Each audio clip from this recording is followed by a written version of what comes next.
ಬಂದಿರುವುದೇ ಬದುಕುವುದಕ್ಕೆ ಮತ್ತೇಕೆ ಚಿಕ್ಕ ಚಿಕ್ಕ ವಿಷಯಕ್ಕೆ ಸಾಯುವ ಯೋಚನೆ ಏತಕ್ಕೆ. Hi good morning. ರೆಡಿಯಾಗಿ ಆಫೀಸ್ಗಂತೂ ಹೋದೆ. ಇವತ್ತು ಹೋಗ್ತಾನೆ ಯಾಕೋ ಬೋರಿಂಗ್ ಅನ್ನಿಸ್ತಾ ಇತ್ತು. ಸೊ ಮಧ್ಯಾಹ್ನ ನಮ್ಮ ಆಫೀಸಲ್ಲಿ ಫೋಟೋ ಕೇಳಿದ್ರು ಅಂತ ಫೋಟೋ ತೆಗೆಸ್ಕೊಂಬರೋಣ ಅಂತ ಹೋಗ್ತಾಯಿದ್ದೆ. ನೋಡೋಕ್ಕೇನು ಚೆನ್ನಾಗಿ ಕಾಣಿಸ್ತಾ ಇಲ್ಲ ಅನ್ನೋ ಫೀಲ್ ಇತ್ತು. ಬಟ್ ಆದರೂ ತುಂಬ ಕ್ಯೂಟ್ ಆಗಿದ್ದೀನಿ ಅಂತ ನಾನೇ ನೋಡ್ಕೊತ ಫೋಟೋ ತೆಗೆಸ್ಕೊಂಬಂದೆ. ಬಟ್ ಫೋಟೋ ನೋಡಿದ್ಮೇಲೆ ಯಾಕೋ ಫೋಟೋಗ್ರಾಫರ್ ಫೋಟೋ ಚೆನ್ನಾಗಿ ತೆಗ್ದಿಲ್ಲ ಅನ್ನೋ ಫೀಲ್ ಇತ್ತು.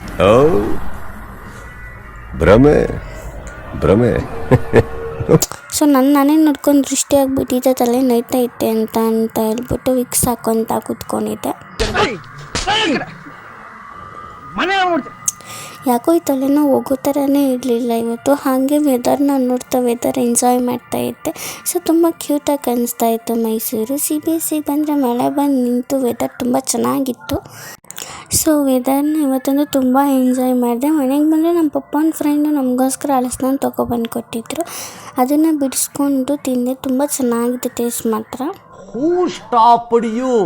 ನಿಮ್ಮನ್ನು ತಡೆದಿರುವವರು ಯಾರು? ನನಗೂ ಹುಷಾರಿಲ್ಲ ಅಂತ ಲಾಗ್ ಮಾಡೋಕ್ಕೆ ಆಗ್ತಿರ್ಲಿಲ್ಲ. ಸೊ ಫೈನಲಿ ಇವತ್ತಾದರೂ ಮಾಡೋಣ ಅಂದ್ಕೊಂಡು ಮಾಡಿದೆ. ಪಪ್ಪಿಗಂತೂ ಒಂದು ರೀಲ್ಸ್ ಮಾಡೋದಂದ್ರೆ ಚೂರು ಇಷ್ಟ ಆಗಲ್ಲ ಅಷ್ಟೇ.